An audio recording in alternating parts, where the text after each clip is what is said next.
keessatti hidhaan loltoota faayistii bilisiginnaan jiraattota irratti raawwatamu jabaachuun ifoome. Guutuu gabaasichaaf jaalmurtii haqa. Godina Arsii Lixaanaa Siraarotti hidhaan loltoota faashistii bilisiginnaan jiraattota irratti raawwatamu jabaatee jiraachuu maddeen irraata biyyoolessa Oromiyaatti himan. Jaleewwan bilisiginnaa nagaa hawaasaa gooluun ba'aaf gala dhorkan ganda Dongoroo Bonkoyyaa jedhamu keessaa adoolessa 15 bara 2026 qonnaan bultoota Shaban Dayyaasoo fi Imaam Hasan Badachoo jedhaman ukkaamsanii hidhaatti darbachuu jiraattonni gandichaa ONM feeraniiru. Qonnaan bultoonni kunneen yakka dalaganii fi badii isaan hiisisa hojjetanii kan hin qabne yoo ta'an maqaa hidhata waraana bilisummaa Oromoo qabdu jedhu yakkamanii kan hidhaman ta'uu fi gocha garjabinaa kun hawaasa bakkichaa sodaaf yaaddoo hamaa keessa galcheera. Anichuma guutummaa keessatti qonnaan bultoonni hedduu yakka tokko malee maqaa deeggartoota waraana bilisummaa Oromooti jedhuun saamamuu, reebamuu, hidhamuu fi ajjeefamuun hiraarfamaa akka jiran maddeen dabaluun ibsaniiru. Godina Horroo Guduruu Wallaggaa fi Wallagga Bahaa keessatti murni maafiyaa bilisiginnaa hawaasa nagaa irratti dararaa hammeessaa jiraachuun himame. Bal'ina isaaf jaal utubaa qabsu. Godina Horroo Guduruu Wallaggaa fi Wallagga Bahaa naalee akka Amuruu, Kiiramuu, Jimmaa Gannatii fi kanneen biroo hedduu ta'an keessatti torban kana keessa maqaa leenjii milishaan qe'ee jireenya isaa keessaa milishoota sirnichaan adamfamanii qabamuu dhiyeessuun hawaasni qe'ee jireenya isaa dhiisee bosonatti galaa jiraachuu jiraattonni aanolee garaagaraa dubbisne har'aata biyyoolessa Oromiyaatti himaniiru. Jiraattonni aanolee garaagaraa Oromiyaa Naashinaal Miidiyaaf akka himanitti jaleewwan faashistii bilisiginnaa qonnaan bultoota hojii qonnaa irratti bobba'uun jiruuf jireenya isaanii geggeeffatan humni waraana impaayiratti akka bineensa bosonaatti ari'anii leenjii milishummaaf qabuu irraan kan ka'e waqtii qonnaa kanatti hawaasni aanolee kana keessa jiran hojii qonnaa dhiisanii mana jireenyaa isaanii gadi dhiisuun bosona keessa jiraachaa akka jiran ifoomsaniiru.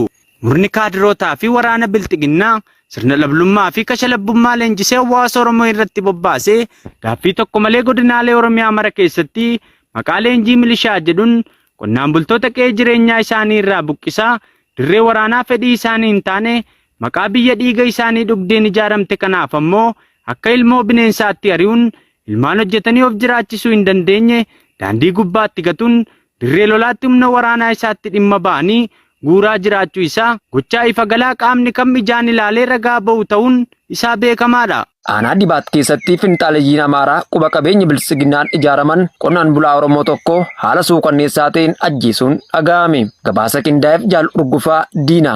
Godina Matakkal aanaa Dibaat keessatti finxaaleeyyiin Amaaraa quba qabeenya bilisiginnaan ijaaraman qonnaan bulaa Oromoo tokko haala suukanneessaa ta'een ajjeesuun maddeen har'aata biyyoolessa Oromiyaatti himan. Gargaarsa murna bilisiginnaan hanga funyaaniitti hidhatanii ilmaan Oromoo irratti duula duguuggaa sanyii qindaa'aa gochaa kan jiran hidhattoonni Amaaraa.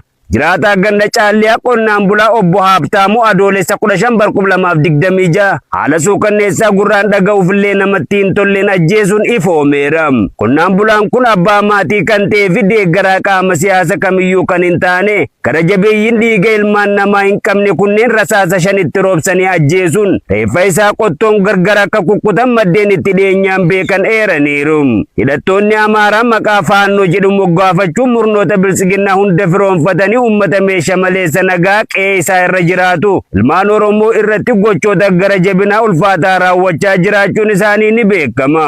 Aanaa Gullisoo keessatti ergamtoonni murna maafiyaa PP jiraattota jumulaan ukkaamsuun gara mooraa waraanaatti guuruu ammeessan. Dabalatee isaaf jaal amartii Oromoo. Godina Lixa Wallaggaa aanaa Gullisoo gandoota kanneen akka Kurfeessaa Birbir, Seedaa Birbir, bulchiinsa magaalaa Gullisoo ganda Duwwaa 1 fi Duwwaa 2 keessa murni maafiyaa PP torban kana keessa dargaggootaa fi abbootii maatii hedduu afaan qawween ukkaamsanii gara dirree waraanaatti guuraa turu maddeen har'aata biyyoolessa Oromiyaatti himan. Aanichatti koree qindeessituu jedhamuun kan beekaman jaleewwan bilisiginnaa garaa isaaniif bitamuun jiraatan dargaggoota Oromoo dirqamaan gara lola isaan hin ilaalanneetti erguun irbaata rasaasaa gochaa kan jiran kunneen halkan da'oo godhachuun manneen jiraattotaa irra deemanii jiraattota dirqamaan ukkaamsanii gara mooraa leenjii waraanaatti geessaa jiraachuun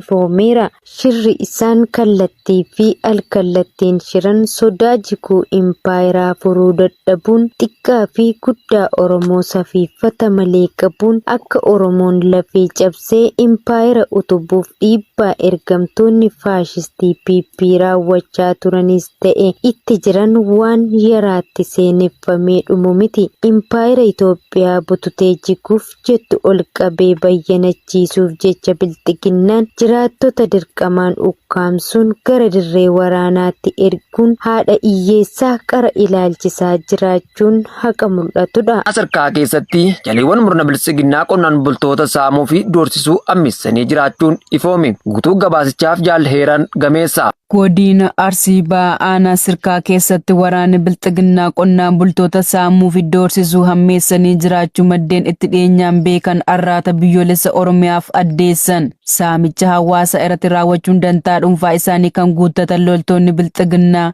ganda Hillaa Konnee irraa adoolessa 13 2026 namoota nagaa saamuun dhaga'ame. Namoonni saamaman kunneenis Jibriil Kadir qarshii 5,000, Abdul Karim Kadir qarshii 5,000, Huseen Haajii immoo qarshii 15,000 saamamuu arraanni biyyoolessa Oromiyaa jiraattota gandichaa irraa odeeffatee jira. Jaleewwan murna bilxiginnaa dadhabbii hawaasaa jaallatan kunneen qonnaan bultoota kanaan baadiyyaa yoo deemtan isin ajjeefna jechuun doorsisaa turuu jiraattonni gandichaa dabaluun ifoomsanii jiru. Itti gaafatamaa paartii gandichaa kan ta'e Darajjee Tashoomaa namni jedhamu qonnaan bultoota kanneen hadheeffachuun ijaan argaa dadhabuun doorsisee maallaqa kan irraa nyaatee fi akka jiraattonni nagaan baaniin galleef yaaddessaa ta'ee jiraachuun beekamee jira. Aanaa Boojii Coqorsaa keessatti loltoonni maafiyaa PP jiraattota ukkaamsuun hidhuu cimsanii itti fufan. Gabaasa qindaa'eef Jaalsabaafan Waaggaarii. Godina Lixa Wallaggaa Aanaa Boojii Coqorsaa ganda Fiigaa jedhamu keessatti gaafa adoolessa 13 2026 ergamtoonni murna faashistii biltsiginnaa qonnaan bultoota Oromoo jumulaan ukkaamsuun mana hidhaatti galchanii iraarsaa jiraachuu maddeen arraata biyyoolessa Oromiyaatti himan. Haaluma kanaan namoota qe'ee fi qabeenya isaanii irraa hidhaman keessaa muraasni maqaan isaanii nu qaqqabee Guddataa Shifarraa fi Solomoon Magarsaa kanneen jedhaman ta'uun ifoomee jira. Kana malees aanichuma ganda Calliyaa Moolee keessaa ammoo gaafuma adoolessa 13 qonnaan bultoota maqaan isaanii Nuuraa Muusaa Dinqaa Dhufeeraa fi Abdiisaa Abboosee jedhaman hidhaatti darbachuun iraarsaa jiraachuu maddeen dabaluun eeranii jiru. Akka jiraattonni gandicharraa dubbisne jedhanitti namoonni kunneen badii tokko malee sababa oromummaa isaanii qofaan yakkamanii maqaa isin deeggartoota waraana bilisummaa Oromooti jedhu itti maxxansanii waajjira poolisii aanichaatti hidhanii dararaa amaa irraan ga'aa jiraachuu fi akkuma aanichaatti dhiittaan mirgoota namoomaa ilmaan Oromoo irratti lukkeelee biltsiginnaadhaan raawwatamu kan duraa caalaa daranammaatee jiraachuu ibsanii jiru. Murni biltsiginnaa kaadirootaa fi waraana isaatti dhimma ba'uun ilmaan Oromoo sababoota sobaan yakkuun saamicha, doorsisa, mancaatii qabeenyaa fi duguuggaa sanyii irratti raawwachaa jiraachuun dhugaa ifa galaadha. Aanaa Saasiggaa keessatti tiksoon impaayera Itoophiyaa dargaggoo tokko mataa qawween rukutuun miidhaa ulfaataa irraan ga'an Jaalfaajjii bilisummaa dabalata qaba. Godina Baha Wallaggaa Aanaa Saasiggaatti loltoonni maafiyaa bilxiginnaa dargaggoo tokko mataa qawween tumachuun miidhaa ulfaataa irraan ga'uu jiraattonni ONM dubbisee addeessan. Ganda Haroo Fayisaa bakka addaa Saardoo jedhamutti gara jabeeyyiin loltoota faashistii Abiy Ahimad adoolessa 16 2026 dargaggoo Ayyaanaa jedhamu mataa qawween tumachuun miidhaa qaamaa ulfaataa irraan ga'uu jiraattonni gandichaa arraata biyyoolessa Oromiyaatti himaniiru. Akka maddeen odeeffannoo ONM himanitti dargaggoon kun mana namaa taa'ee horii tiksuu fi hirmaannaa qaama siyaasaa tokkollee kan hin qabne ta'uu himuun jaleewwan sirnichaa maqaa sakattaa waboo jedhuun gara gandichaatti bobba'uun bakka waboon jiru beektaa himi jechuun kan afaan qawwee waraananii dhiiga irra kutan ta'uu dubbataniiru. Dargaggoon kun miidhaa ulfaataa irra ga'ee yaala tokko osoo hin argatiin kan jiru yoo ta'u, lukkeeleen sirnichaa hawaasa naannoo irratti dhukaasa banuun yaaddoo hamaa keessa kan galchan ta'uu gabaanni jiraattota gandichaa irraa ONM dhaqqabe ni addeessa. Aanaa Makkoo keessatti jaleewwan murna biltsiginnaa jiraattota hidhaatti darbachuu fi doorsisuu ammeessanii jiraachuun barame. Bal'ina isaaf Jaal Utubaa qabsu.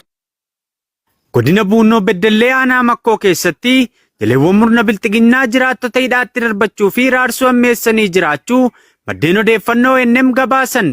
Gara jabina hawaasa irratti raawwatan cimsanii kan itti fufan shiftoonni PP ganda Haroo Guutee jedhamu irraa qonnaan bulaa obbo Ifaa Boggaalaa jedhamu adoolessa 14 bara 2026 qonna eegsisuun hidhaatti darbatanii raarsaa jiraachuu jiraattonni gandichaa arraata biyyoolessa Oromiyaatti himaniiru.